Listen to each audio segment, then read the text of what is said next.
하나님의 말씀은 사무엘하 9장 7절부터 8절까지의 말씀, 자막을 통해서 표신성경을 통하여서 함께 하나님의 말씀을 읽겠습니다.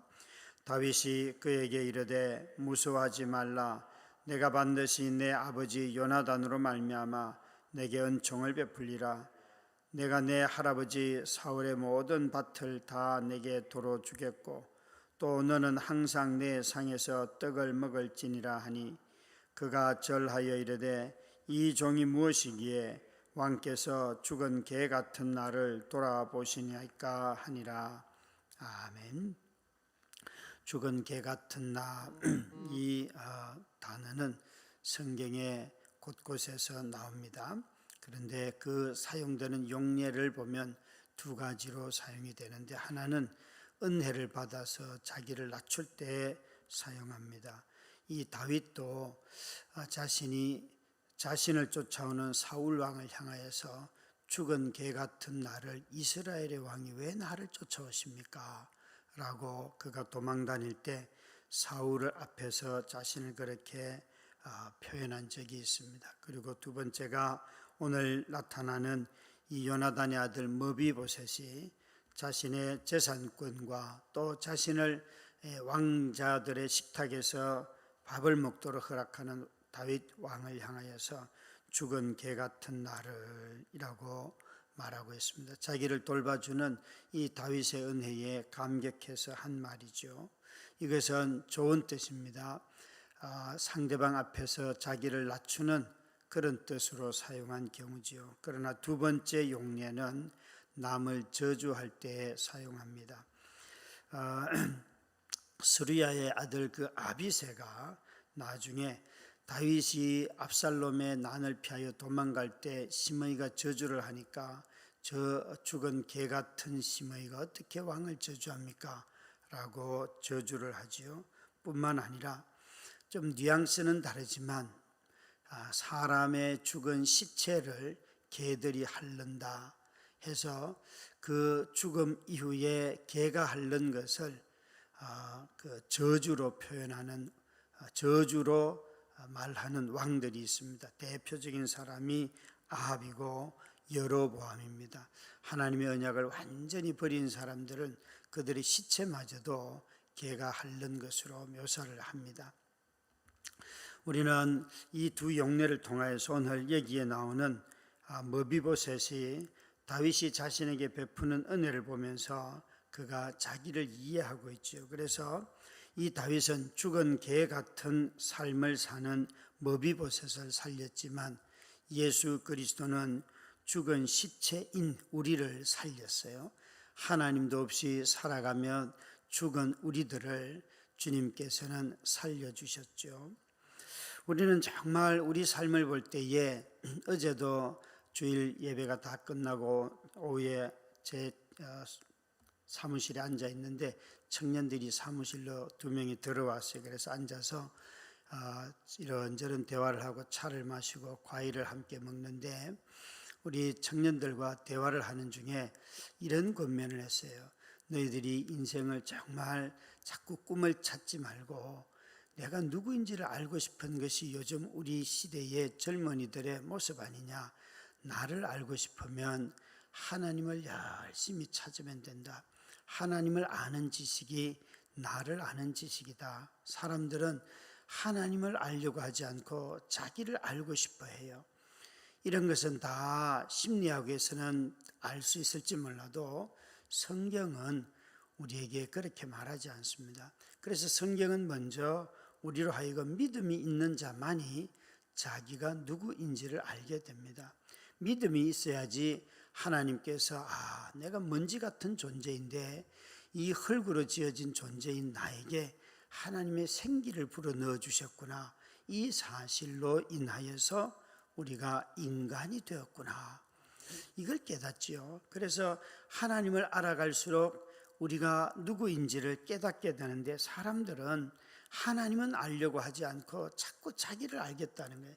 자기의 가문이 무엇이고 자기 부모님이 나를 어떻게 양육했고 자신에 대해서 알아가는 이 과정들을 자꾸만 이렇게 접근을 대부분 하지요. 그러다 보니까 알아가면 알아갈수록 미궁에 빠질 것입니다. 사람은 생물학적으로 또 화학적으로 이해되는 존재가 아니라 영적으로 이해되는 존재입니다. 그럴 때만 내가 누구인가, 여기 나오는 개 같은 자, 죽은 개 같은 자라는 것은 자신을 비하하는 말이 아닙니다. 스펄전 목사님이 자주 이런 말씀을 했다고 말씀하시죠. 누가 와서 칭찬을 쭉 하면 참 당신은 저에 대해서 모르시는군요. 그리고 누가 자기에게서 비난하면 당신은 정말 나에 대해서 몰라도 너무 모릅니다. 당신이 나쁘다고 나를 비난하는 그것보다도 저는 훨씬 더 악하고 나쁜 사람입니다 라고 말했다는 거예요. 여러분, 자기 자신을 이 시대는 다 높이고 의롭다고 생각하는 시대이지 자기를 낮추는 시대가 결코 아니지 않습니까? 그런데 하나님 앞에 서면 우리는 예수 그리스도가 죽어야 할 만큼 우리 자신의 행동과 우리 자신의 돌이키는 어떤 것, 그리고 우리가 하나님 앞에 드리는 어떤 예물을 통하여서도 우리 죄는 씻을 방법이 없습니다. 예수 그리스도 밖에는 우리의 죄가 사함받을 수 있는 길이 없고 하나님의 진노를 피할 방법이 전혀 없는 존재가 바로 인간들입니다.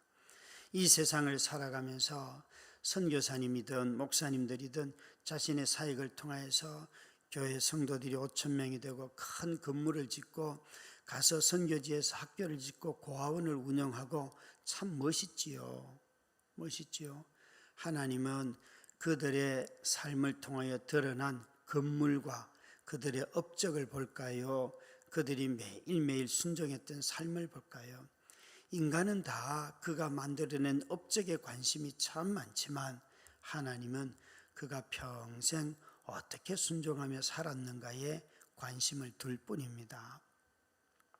저와 여러분이 이 머비보셋이 자기의 식탁으로 초대하고 또 할아버지 사울의 모든 가문들을 회복시켜서 그 권한을 다시 되찾아줄 때에 머비보셋이 자기를 향해서 죽은 개라고 한 것은 자기를 조롱하는 말이 아닙니다. 실제 자신의 형편과 처지가 그러함에도 불구하고 어떻게 왕이 나와 같은 사람을 돌보십니까? 여러분, 솔로몬이 지혜롭다 하는 것은 솔로몬이 하나님의 말씀을 들을 때일 뿐만 아니라 솔로몬의 유명한 재판이 있죠. 창녀들 두 사람이 같은 집에 살았는데 아이를 낳고 이렇게 양육했어요. 하룻밤에 지난 뒤 어느 날 보니까 한 아이가 죽었는데 그 엄마가 깔아뭉개서 죽인 거예요. 어떻게 여러분, 자기 자식이 깔아뭉개서 죽는 것조차도 모르고 잠이 들었을까요? 아니, 그 사람이 잔인해서 그런 게 아니라 이렇게 봐야죠. 도대체 이 창녀의 삶이 얼마나 피곤했으면, 얼마나 곤비했으면 자기 자식이 죽는 줄도 모르고 잠을 자는 그 인생은 너무 처참한 것 아닙니까? 처절한 것 아닙니까? 그래서 이 왕 앞에 와서 재판을 하는데, 여러분, 왕이 창녀들의 새끼가 죽은 것을 알 필요가 뭐 있겠습니까? 그들이 와서 하소연한다고 그거 다 들어줄 이유가 어디에 있습니까? 지혜로운 자는, 통치자들이 지혜로우면 권력 있는 사람들의 얘기를 듣는 것이 아니라 가난하고 무시하고 창녀와도 같이 비도덕적인, 도덕적으로 비난들을 만한 삶을 사는 사람들의 하소연도 듣는 것이 바로 하나님이 원하시는 정의요, 하나님께서 솔로몬과 통치자들을 세운 이유이기 때문에 그런 솔로몬을 두고 그가 창녀들의 이야기까지도, 창녀들의 억울함까지 풀어주는 왕이기 때문에 그를 지혜롭다 하는 거예요. 여러분, 정말 여기에 은혜를 아는 이 머비보셋은 자기 자신을 죽은 개와 같은 자라고 하였습니다. 우리가 그리스도 앞에 설 때에 우리의 모습이 그러하지요. 그런데 이렇게 죽은 개와 같다고 말하는 이 머비보셋은 이 사울의 가문에 속해 있던 모든 땅을 다 회복시킵니다. 이 일을 통하여서 다윗은 지금 무엇을 하고 있는가 하면 한 지파 한 가문이라도 사라지지 않도록 그 가문의 친척이 아님에도 불구하고 다윗은 왕이 되어서 잃어버린 전쟁에서 모든 가족들을 잃은 그 가문을 회복시키고 있습니다. 기업 무르는 자가 되어 있는 것이죠. 원래 기업 무르는 자는 친척들이 하는 일입니다. 그런데 다윗은 왕이 되어서 이렇게 사울의 가문이 가졌던 그 밭을 다 회복시켜서 이 손자에게 기업 무르는 자가 되도록 은혜를 베푸는 것입니다. 우리가 예수 그리스도를 가만히 보면 우리 주 예수 그리스도는 우리가 하나님의 진노와 하나님의 분노의 대상이었던 우리들을 당신의 죽음을 통하여서 당신의 왕이신 그 죽음을 이기신 부활의 능력으로 우리에게 영원한 기업이 되셨고 우리에게 하나님의 존전에 나아갈 수 있는 영생을 허락하셨습니다. 저와 여러분이 이 예수 그리스도께서 회복시키신 기업이 된 우리 모두가 날마다 성령 안에서 살아가게 되지요. 이 머비보셋을 다윗은 왕자들의 식탁으로 초대하였습니다. 그래서 지금 말씀드리는 것처럼 은혜를 아는 자가 되는 것은 예수 그리스도 앞에 나아갈 때 되고 왕 앞에 나아갈 때 되는 것이지요. 우리가 하나님이 통치자들을 세워서 자신의 지지자들을 위한 권력 행사는 반드시 부패합니다. 그래서 나라의 대통령이 되면 여당도 품어야 되고 야당도 품어야 되는 것이 대통령이 해야 할 일입니다. 이것은 이전에 어떤 정부도 다 하지 못한 일들입니다. 그래도 그나마 이 야당과 여당을 품었다라고 평가되는 대통령 중에 한 분을 꼽으라고 한다면 아마 김대중 대통령이 아니겠나 싶습니다. 어떤 대통령도 이 일들을 잘 하지 못했습니다. 전임자인 문재인 대통령은 자기 지지 세력들만 너무나 공고히 했다는 것이 일반적인 평가라고 저는 생각이 됩니다. 그래서 권력을 이양시켰고 권력을 쟁취하지 못하였고 현재 대통령은 자기의 지지자들 중에서도 아주 몇몇 사람들을 위한 정책들만 다 펴기 때문에 이런 참사들이 곳곳에서 일어나고 있습니다. 여러분, 우리가 기도해야 될 것은 대통령은 여당을 자기의 지지자들만을 위하여서 통치력을 발휘하면 나라가 무너집니다. 병이 듭니다. 여러분, 정말 우리는 좌와 우를 나눌 때가 참 많은데 우리 자주 하는 말 있잖아요. 새는 왼쪽 날개 오른쪽 날개 다 있어야지 날아간다. 여러분, 좌쪽에 속했든 우쪽에 속했든 대한민국 국민이라면 그 사람들을 존중하셔야 됩니다. 그래야지만 나라가 건강한 나라가 되고 그들과 함께 더 좋은 나라를 만들어갈 수 있는데 통치자가 이 한쪽 날개를 버리고 자기 날개 쪽에서도 일부분만 사용하고 그들을 위하여서 정책을 펴다 보니까 누구도 은혜를 모르고 비난과 불만족이 가득한 사회가 된 거예요. 여러분, 정말 다윗과 같은 이런 왕들이 나타날 때에 다윗으로 인하여서 이제 우리 가문이 죽었다 망했다 생각할 법한데 이 머비보셋이 나와서 얼마나 다윗 왕으로 인하여서 죽은 개 같은 나까지 돌보십니까? 나를 돌보십니까? 하는데 그것이 바로 왕을 세우신 이유이기 때문에 그렇습니다. 여러분, 우리는 예수 그리스도 앞에 나아가면 우리 자신들의 또 내가 보복당할 것에 대한 두려움 이런 것이 다 사라집니다. 우리 모두는 다 그리스도 앞에 서기만 하면 이분이 주시는 은혜가 너무 크기 때문에 내가 오늘 이렇게 해서 살아서 저렇게 해서 내가 산 거야 이런 얘기를 할 수가 없어요. 어떻게 살았든지 간에 오늘 정말 아침을 굶는 것도 은혜일 것입니다. 점심때 되면 또 먹을 수 있습니다. 여러분, 우리에게는 은혜 아닌 것이 없다라고 늘 찬송을 하면서도 조그만 환경만 불이익이 빠져도 그냥 불편을 쏟아내는 것은 내가 받은 은혜가 더 크다는 것을 잊어버릴 때 그런 삶의 태도를 취하죠. 너무 이익에 연연하고 그것으로 인해서 일희일비하는 어리석은 삶들을 다 내려놓고 그분의 은혜를 기억하면 우리는 이런 찬송의 가사를 그대로 고백할 수 있죠. 찬송가 304장에 보면 그 크신 하나님의 사랑 3절에 보면 바다를 먹물로 삼고 하늘을 두루마리 삼아도 하나님의 사랑을 다 기록할 수 없다고.